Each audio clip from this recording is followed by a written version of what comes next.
Eto na naman ako hahanap. Wala nang naging pakinabang yung YouTube channel ko kundi puro mga klase.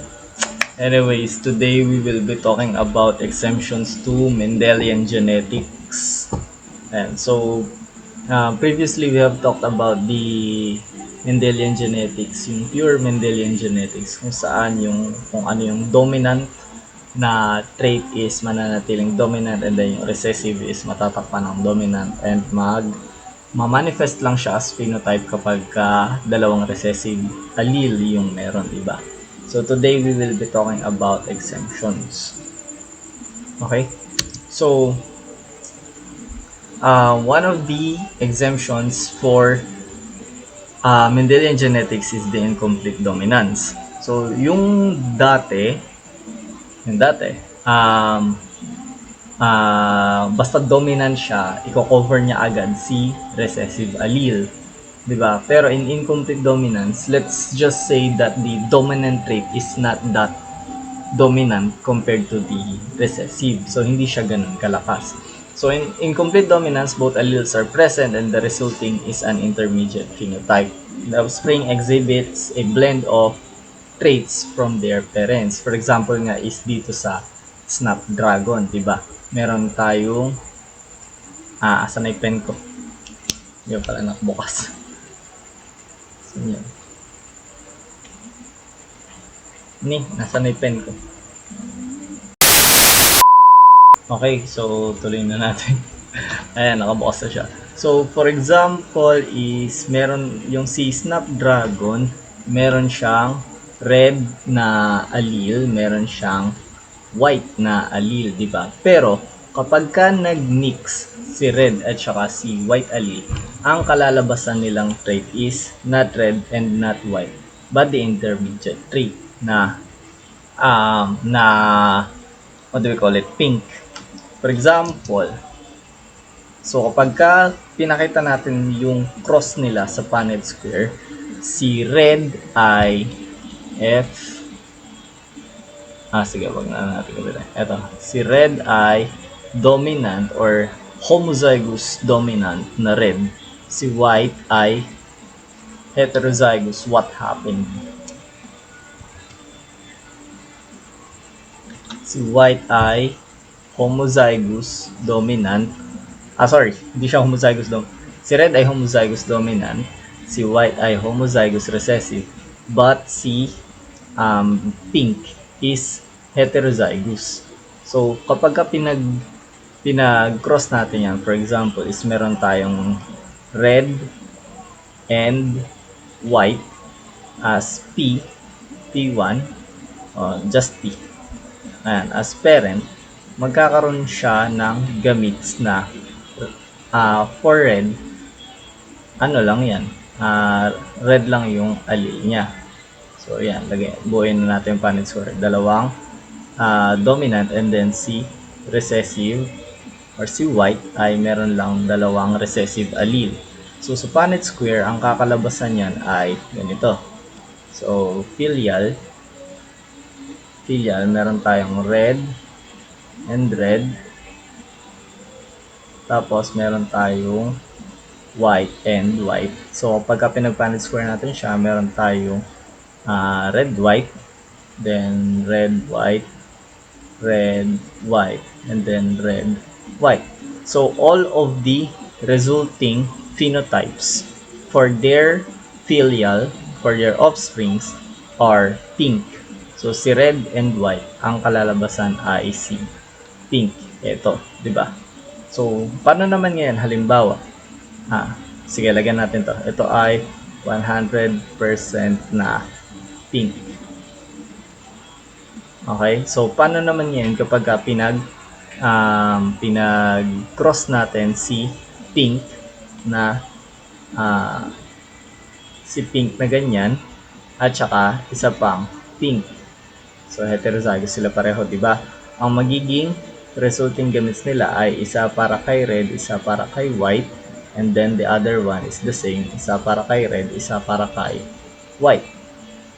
So, ito yung gametes nila. Ito yung P natin, G, and then ang kanilang F ay ganito. So, meron tayong red, and white para sa unang parent. Sa pangalawang parent, meron tayong red and white. So, sa first na sa Punnett square natin, meron tayong red, then meron tayong pink, and then meron tayong white. So, yan, incomplete dominance. Okay? Basta intermediate. Pero, meaning to say is kapag meron tayong heterozygous, hindi siya yung dominant trait, hindi siya yung recessive, ang mangyayari ay yung intermediate trait lang. So, red and white is pink. Sana nagigets. Next is meron tayong codominance, heterozygote condition wherein both traits are simultaneously or present simultaneously rather than fully determining the phenotype. For example, we have the favorite child of our fathers. And meron tayo si white chicken and then si black rooster. They will give form to this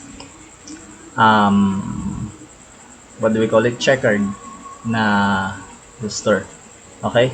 For example, or if we're going to create their Punnett square, para kay black ay B, and then para kay white is WW. As you can notice, both of their genotypes or alleles that we use for them is in capital letter kasi nga pareho silang dominant. That's why codominance, di ba?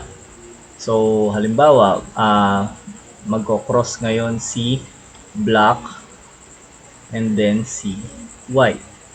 These are their parents. Ang kanilang gametes ay just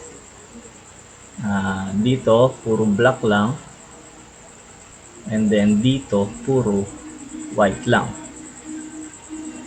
Okay, so yan, black and white. Ang kanilang filial, F1 ay black, then black, Punnett square, white, white. Ang magiging anak nila is BW, BW, BW, BW. So BW is for the checkered na offspring. Okay, so they inherit both black and white na alleles or phenotype. Diba? Hindi na-coveran kasi kanina sa codominance, naghalo yung traits ng dominant and recessive, but in this codominance, there won't be any mix of phenotypes. Walang magkahalo. Magkahiwalay pa rin si white at saka si black na trait, as you can see dito sa chicken na to. Ito, 'di ba? Hindi magkahalo si black and white, hindi siya naging gray, magkahiwalay sila dun sa manok. Okay, so for example, ayan, parang yung ginawa natin kanina. For example, ito at saka ito, yung babae na to at saka lalaki na to ay na breed. So meron tayong checkered and then another checkered. Gamits nila ay meron siya para sa black, meron siya para sa white. Tapos ito rin same, meron siya para sa black, meron siya para sa white. 'Di ba? Ang filial nila, lagyan natin ng second generation. Filial nila, Punnett square uli natin, ay meron para sa black, meron para sa white, black and white. Ang kalalabasan niya, ito ay color black, and then dito naman ito ay color checkered, then meron tayo na to checkered, lastly meron tayo na to na white. Okay, so ayan, sana nagigets si codominance. Okay, so again, balik natin yung kanina, incomplete dominance, naghahalo yung trait kasi nga hindi natatakpan gano'n ni dominant si recessive. Sa codominance, sila ay nagmamanifest ng magkasama. Okay? Yan. Next, meron tayong multiple alleles, a single gene that has more than 2 alleles. For example, meron tayo dito sa mga rabbits, diba? Ito ay, for example, meron tayong full colored So, full colored. Meron tayong chinchilla, ito. Meron tayong Himalayan, ito. At saka meron tayong ito na albino. So, iba-iba yung isang trait lang ang pinag-uusapan natin dito. So, that trait is coat color. So, yung kulay ng kanilang fur or balahibo. Pero, meron siyang iba-ibang trait, diba? So, if we're going to study this, si full ay dominant kay chinchilla. Tapos si chinchilla ay dominant kay Himalayan. And then, si Himalayan ay dominant kay albino. So, para sa mga alleles nila, si full color ay pwede na, ayan, capital C. So, full color na, what do we call it? Full color na homozygous. Pwede siya na heterozygous. So, full color na heterozygous sa chinchilla. Bakit ka nag-next agad? Sorry. So, full color na full color. Tapos,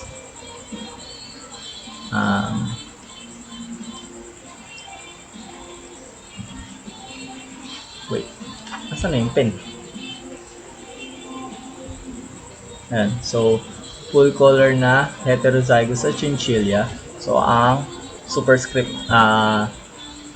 recessive C chinchilla kay full color. So, maliit siya dito. And then, ilalagyan natin siya ng superscript na CH na ganyan. Tapos, pwede rin siya na full color. So, another dominant na coat.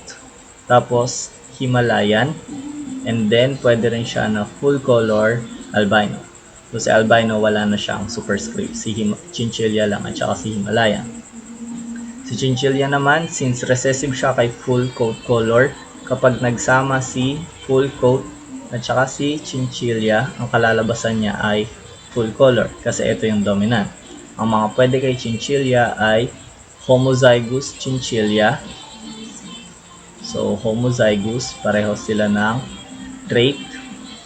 So, meron tayong chinchilla or heterozygous chinchilla, CCHC, heterozygous sa Himalayan.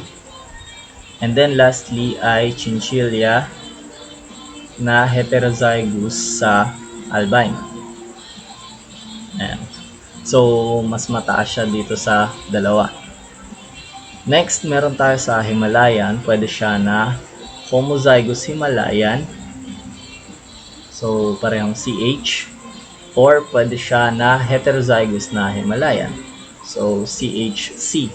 So, again, yung lowercase lang na C ay para lang sa albino. So, pagdating natin kay albino, dalawang maliit na letter C lang siya. Dalawang recessive. Okay? So, yan. For example, ay meron tayong ano ba magandang cross dito? For example, meron tayong eto, si full coat colored na rabbit. So, heterozygous siya sa ito ay full coat and then ito naman ay albino ay kinrossbreed siya sa heterozygous na chinchilla. Si CH, heterozygous siya sa Himalayan. Ito yung parents, pag kinuha natin yung gametes nila, meron siyang full coat and then meron siyang albino. Tapos meron siyang chinchilla. Then meron siyang Himalayan. Okay? So, ang kanyang Punnett square ay C, tapos maliit na C. Tapos, chinchilla, Himalayan. Pag pinag-Punnett square natin siya, meron tayong full coat. Full coat and then meron tayong chinchilla. Chinchilla. Ayaw tumingin na naman ang ano ko. Bumalik ka. Asan yung pen?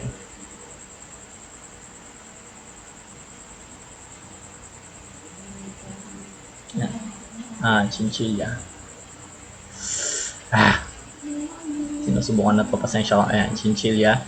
And then, meron tayong chinchilla and albino. So, mas dominant si chinchilla.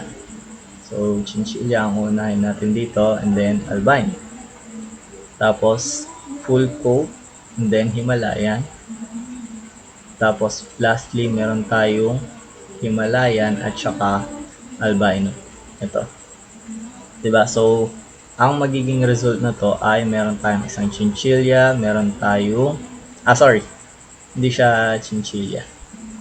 Meron tayong isang full coat, ayan, dominant C, or dominant as in full coat, and then chinchilla. Ito yon, dito natin siya makikita. Meron tayong chinchilla, ito. Meron tayong full coat ulit. Ito yon, Himalayan and full coat. Syempre, since dominant si full coat, ang masusunod ay full coat. And then si Himalayan. Ito. Himalayan. So, magkakaroon lang ng anak na albino kapag yung parehong parents ay may albino genes. For example, pag pinag-cross natin si chinchilla na may lahing albino at saka si Himalayan na heterozygous sa albino, ang magiging gametes nila ay chinchilla and then albino, tapos Himalayan and albino. So, ang magiging Punnett square niya ay the chinchilla Punnett square. And then, meron tayong albino, then Himalayan, albino. Nakakalabasan natin dito ay meron sa chinchilla.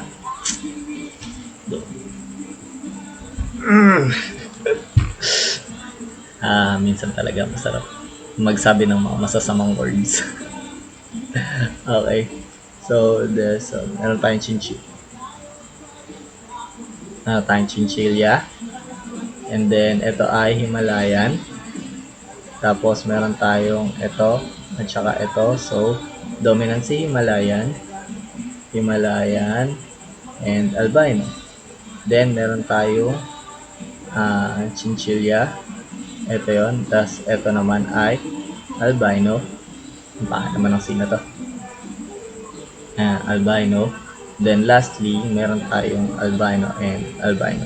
So, ang traits na to, CC, coat, chinchilla, Himalayan. So, ang masusunod ay si chinchilla. Ito ay another chinchilla. So, chinchilla albino. Ito ay Himalayan. So, Himalayan and albino. And then, albino. Tsaka lang talaga magkakaroon ng albino na offspring kapag yung parents niya ay may genes na albino. Ito. Okay? So, yun. Ay, nako. So, multiple alleles. Okay? Ano na to? Tama, multiple alleles. Then, lastly, meron tayong sex-related inheritance. These are inherited characteristics determined by sex. So, either sex-linked genes, limited traits, or sex-influence traits. For example,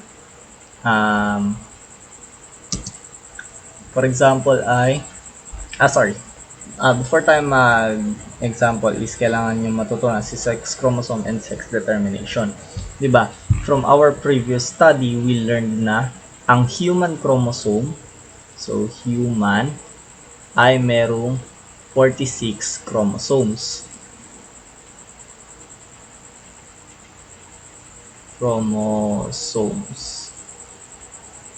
Okay, 46 chromosomes dyan. So, bali 23 pairs, diba? So, 23 pairs. Tapos, 22 sa pares na yon ay tinatawag natin na autosomes. Ito yung trait ng buong katawan nyo.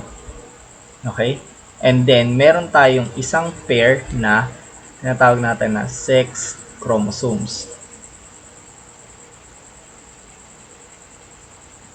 Okay? So, yung sex chromosome na yan ay magkaiba para sa lalaki at babae.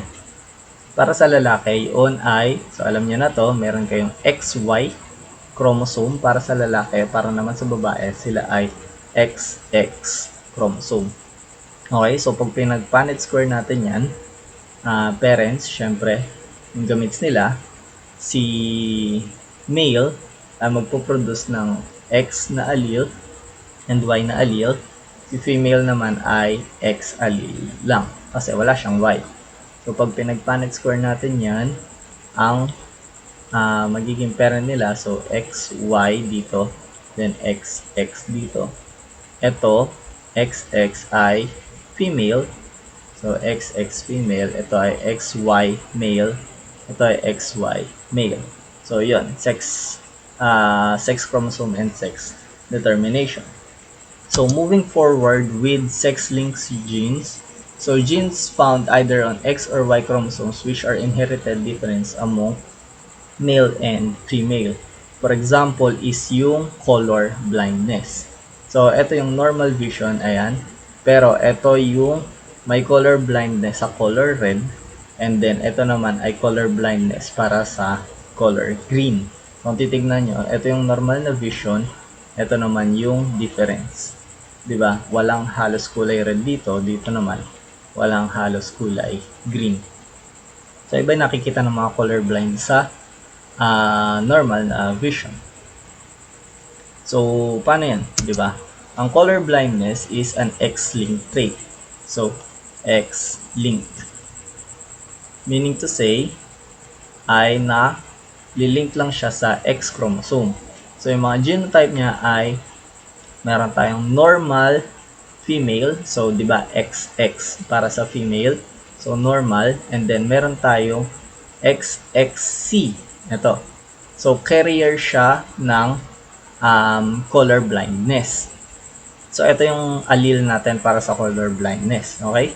So si female ay pwedeng maging heterozygous, so normal ito, at saka meron siyang daladalang color blind. Ang tawag natin ngayon dito ay carrier.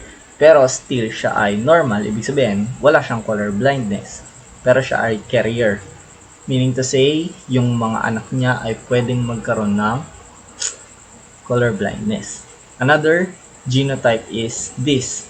So they are both XCXC. Ayan, both of them have, or both of these alleles are colorblind, meaning to say this female is colorblind. For male, on the other hand, para naman sa mga lalaki, they have only one X chromosome, right? So for males, isang defective na chromosome lang. Sorry, hindi siya defective. Isang chromosome lang na may colorblind agad sila. They don't have a chance to be a carrier. Like for example, in this genotype, so XY, this is a normal male. But with only one colorblind chromosome sa X chromosome niya, kasi sa Y hindi siya doon nakatouch eh, colorblind agad siya. Diba? So for example, we have a carrier mother. So P, for example, is we have a carrier mother na normal siya pero carrier siya ng color blindness, and then i-cross natin siya sa male na normal, so XY. Ang tanong natin, gaano kataas ang probability ng male na colorblind? CB, colorblind. Okay? Gaano kataas ang probability ng male na colorblind na offspring? So, ang gamits niya is X na normal and then X na may colorblind, and then meron tayong X dito and Y dito. Para sa kanilang Punnett square, meron tayong sulat natin, unahin natin si male. So, X, Y, Punnett square, X, XC. So, meron tayong normal female dito, another normal female but a carrier. And then, meron tayong normal male. Tapos, meron tayong colorblind na male.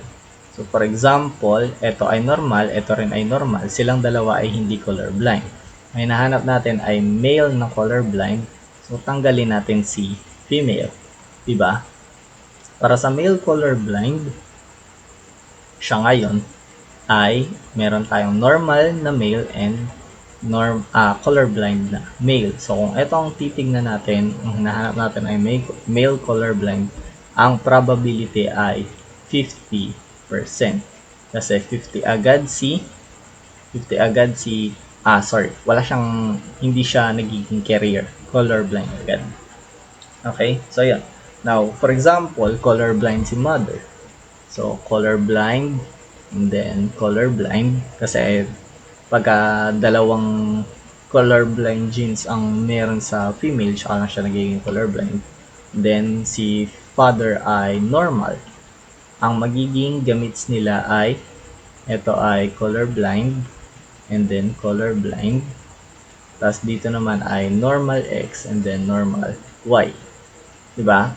Pag pinag-Punnett square natin siya, so normal XY, and then meron tayong colorblind. Si female ay carrier, and then si male naman ay magiging, nauna pala si X. Si male naman ay nagiging colorblind lahat. So, kapag ka-colorblind si mother, lahat ng lalaking anak ay magiging colorblind.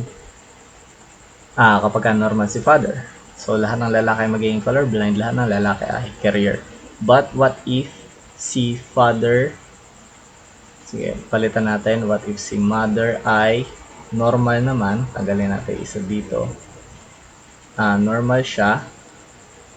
Ano ngayon yung probability? So, ito ay meron tayong normal na girl and then carrier na girl. Ano ba? Parang yung ginawa ko lang dito kanina. Sige, gawin natin na colorblind si father. Ayan. So, normal na girl, colorblind. Ulit. So, ulitin natin Punnett square. Meron tayong normal carrier and then colorblind na female. Tapos, meron tayong normal na male sa female. Ito pala.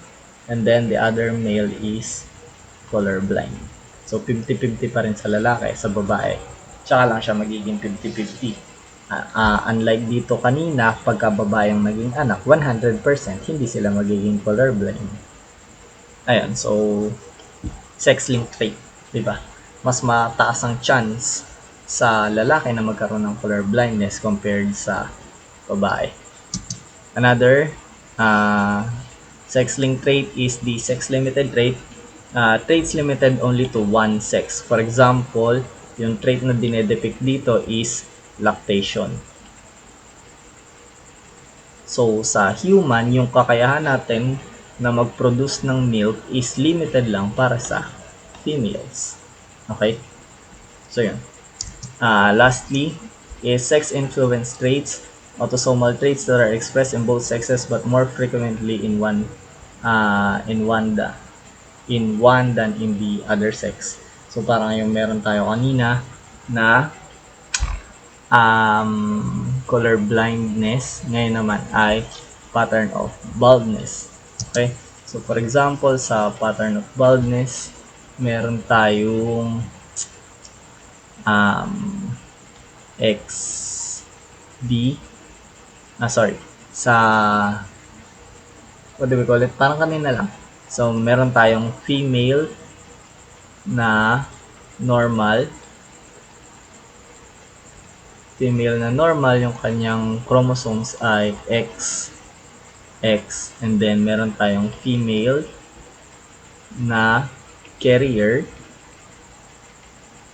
So, again, normal siya, pero meron siyang carrier gene. Ibig sabihin, pwede siyang magkaroon ng anak na may pattern of baldness. So, XXB, di ba? Dominant pa rin lagi si normal. Then, meron tayong female na bald. So, may pattern of baldness siya. Tsaka lang siya magiging bald kapag dalawang chromosome niya ay may pattern of baldness. Sa male naman, it's either bald or normal. So, kapag normal siya,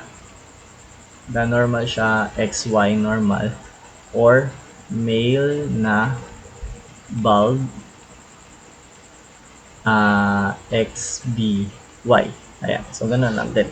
Parang kanina dun sa X-linked traits. Okay? So, yan. Mas madalas pa rin. This is the reason why mas madalas tayong makakita ng lalaki na nakakalbo compared sa female. Kasi sa female, as we have stated dun sa pattern of color blindness kanina, kailangan nila ng dalawang defective trait para maging or para mag-manifest yung phenotype. Sa male naman, isa lang yung kailangan nila. Okay? So, yan. I think that's it for today. Sana natuto kayo. Hindi, dapat natuto kayo. Next time, pag-aaralan naman natin sa multiple alleles yung blood typing. Blood typing.